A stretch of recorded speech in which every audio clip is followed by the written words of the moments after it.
د دې ځمکې او د اسمان یو ځل صداوه راغله. ځمکې ویلي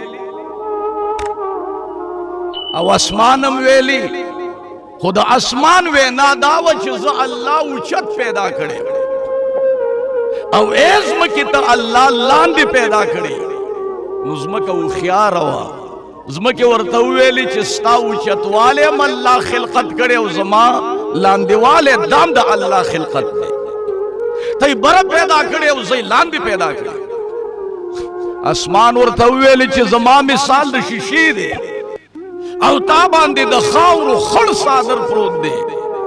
ځمکې بیا ورته وویلې چې الله ته شیشه پیدا کړې او زه یې خړه پیدا کړې.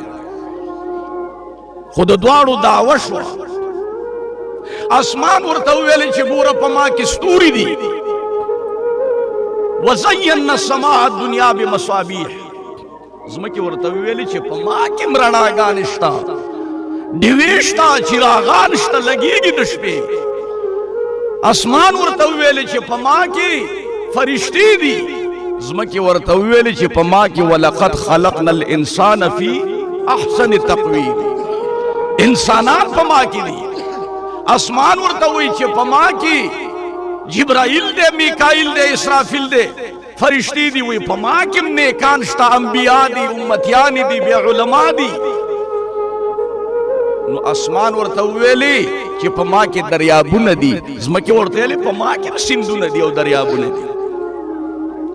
اسمان ورته وایي چې ځمکې په ما کې عرش عظیم دی. په ما کې عرش عظیم. یاره چې د عرش عظیم وې نو ځمکې سره څه جواب نو، एकदम په جړا شوه. جاړي یاره خو د خدای پاک جړا ډېره خوښه د الله څه خوښ دي؟ جړا. موسی علیه السلام ورته ویل یا الله زړه مې غواړي چې څه تحفه درته راوړم. کوی تور کې ورته وایي یا الله ته په څه خوشحالېږي چې زه یې درته راوړم؟ ویلې ای موسی د سترګو نه دي او دوه اوښکې ما ته راوړه.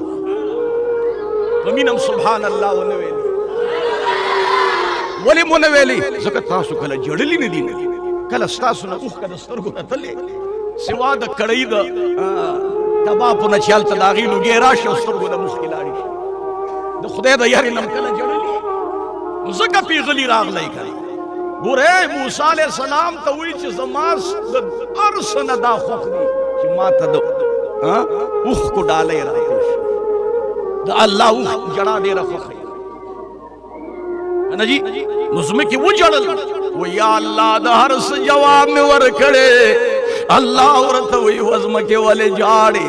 و یا الله د هر څه جواب مې ورکړ، خو یا الله د عرش جواب نشته. عرش ډېر اوچته والا دی، د دې جواب ما سره نشته چې زه ورته څه ویم. اسمان ورته وایي، الله ورته وایي ای ځمکې ودې جړل، ای ځمکې جړا دې وکړه، زه به داسې قدمونه په تا کې پیدا کړم چې د اسمان به درته حیران وي. هماغه و چې د ربیع الاول میاشت وه، په تاریخ کې اختلاف دی. څوک وایي اتمه د ربیع الاول وه، څوک وایي نهمه وه، څوک وایي 12مه وه. خو بس میاشت خو دا وه که نه جي. علماء دیوبند په دې متفق دي چې دا د اتمې یا نهمه وه. ٹھیک شوه؟ بلکل. بل علما دي چې هغې ته وروي بریل مولیان، هغې وایي چې دا 12مه وه. ٹھیک ده، خو میاشت خو ربیع الاول وه که نه؟ میاشت ربیع الاول وه.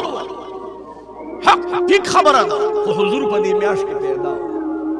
نو چې کله الله پیدا کړ د مکې ښار دی، سبحان د عبدالله صاحب کور دی او شپه د پیر دا. د څه شپه ده؟ د پیر شپه ده. او د سهار ټیم دی، تیاره د شپې ختمه شوه او سهاره رڼایي ولګېده. چې ولګېده الله د 2 کونو سردار پیدا کړ.